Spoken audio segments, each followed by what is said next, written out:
Okay, good morning everyone. Today I will show you how to create two essential functions in C++.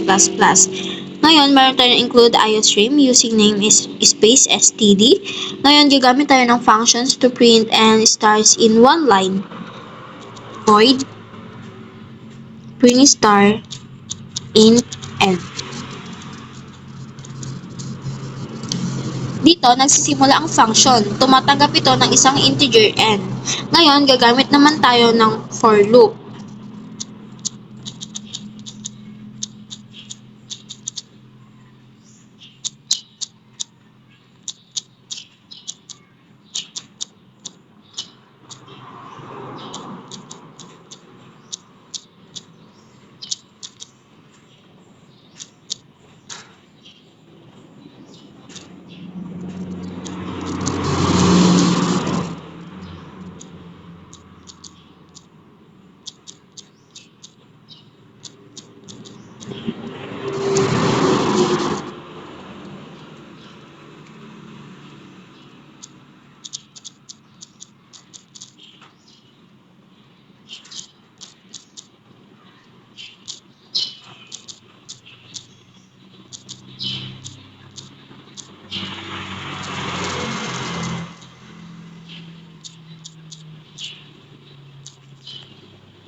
Dito, isang looping na magsisimula sa 0 hanggang makarating sa n. Paulit-ulit lang to ginagawa.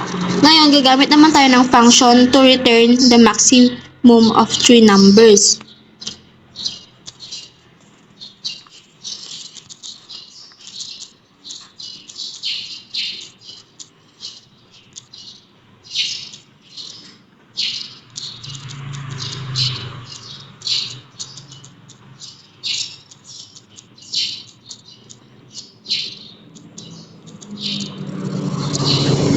Dito, kunwari muna natin na ang A, ang pinakamalaki, at nilalagay natin siya sa variable na maxval.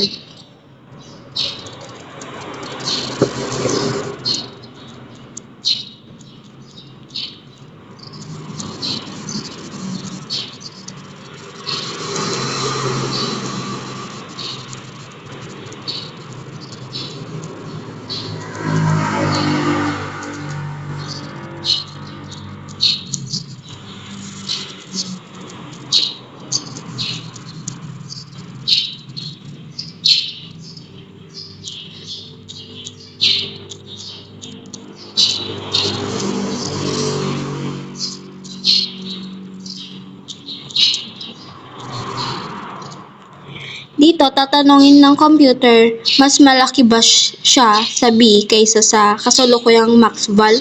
Kung oo, si B na ang bagong maxval. Ngayon, dito naman tayo sa C.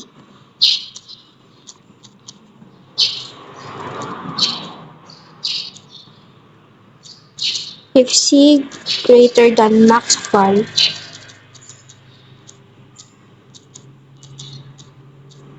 yan.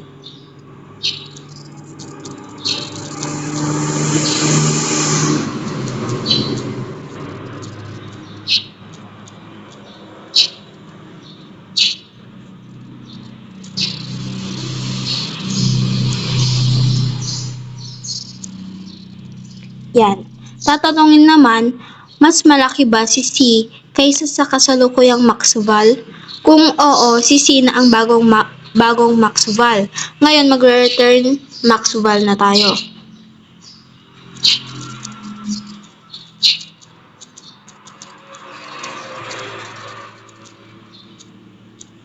Yan. Ito ang sagot, ibabalik ng function ang pinakamalaking number na nahanap nito. Ngayon, gagamit naman tayo ng example usage. Int main.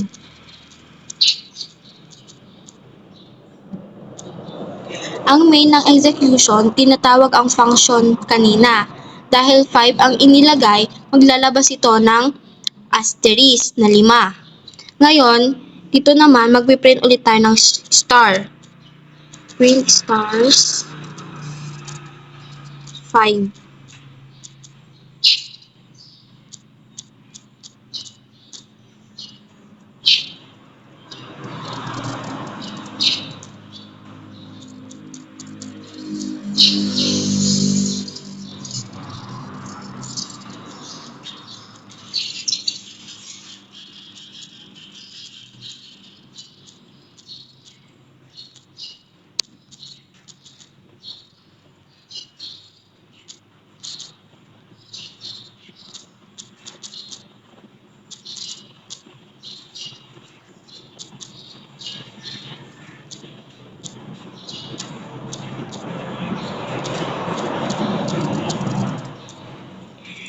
Dito naman, tinatawag ang function para i-kumpirma ang 10, 25 at 15. Ang resulta na 25 ay itatabi sa variable na result.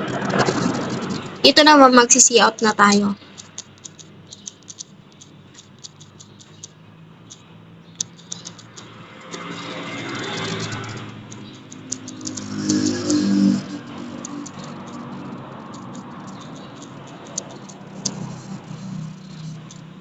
Ipiprint nito ang text na max value kasunod ang laman ng result na 25. Ngayon, magre-return 0 na tayo.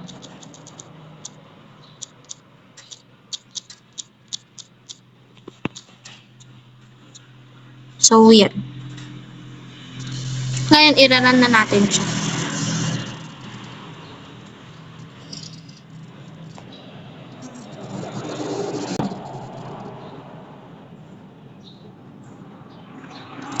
So, ayan po ang resulta, max value 25 po.